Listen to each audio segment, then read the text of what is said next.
Everyone, welcome to Plants and Politics. I'm going to try to pull myself together.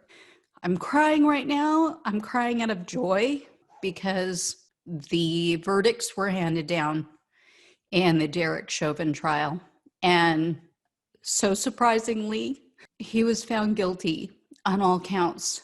And this wave of emotion came over me because I remember watching decades ago the video over and over again of Rodney King being beaten, being surrounded by cops, and just beaten just mercilessly as he tried to block their batons, as he tried to move away from the pain.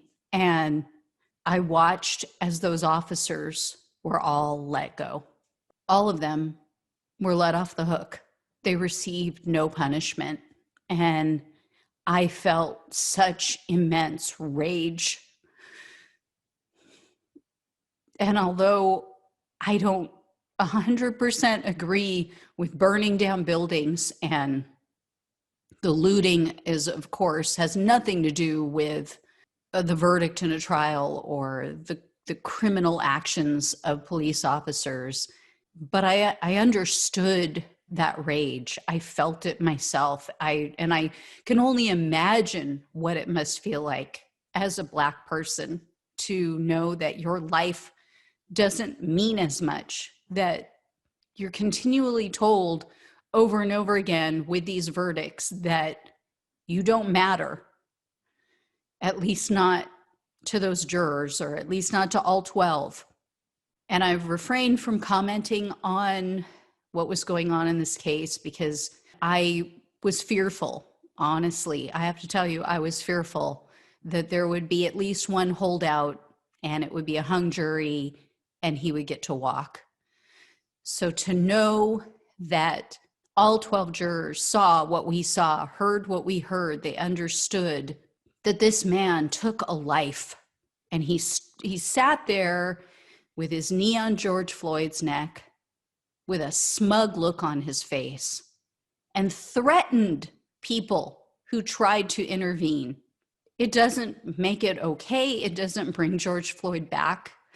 But I'm hopeful for the first time in my life that the tide is turning, that maybe there will be justice. But, it's hard to feel hopeful when you see the verdict in Breonna Taylor's case, the verdict in Jacob Blake's case, all of these people who get a pass, who get to go on with their lives as if nothing happened, as if they didn't just murder someone or destroy their life forever. And their murderers are just free, are just out walking around, continuing to be loathsome, vile excuses for human beings, and that there's so many who try to justify their murders. So this gives me a small sliver of hope.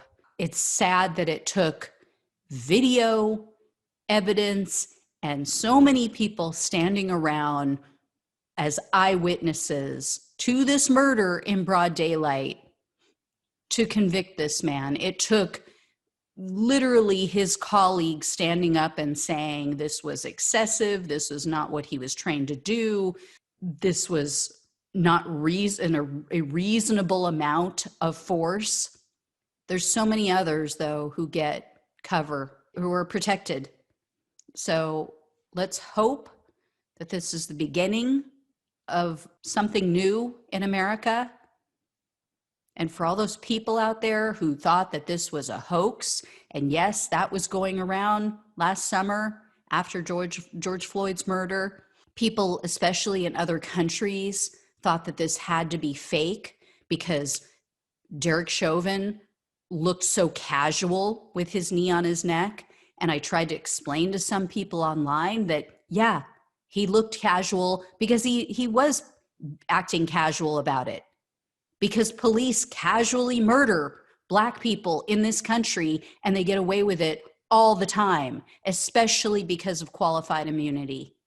So for all of those people out there who thought this was staged, who thought this was fake, who fell for all the bullshit conspiracy theories.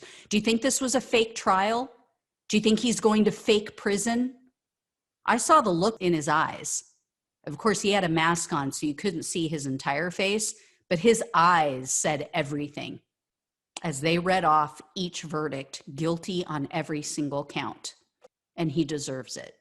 I'm not gloating that he's going to spend the rest of his life in prison, but it does give me hope.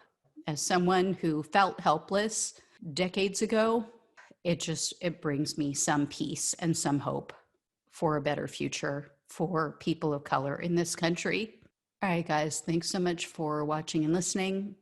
Take care, and I'll talk with you soon.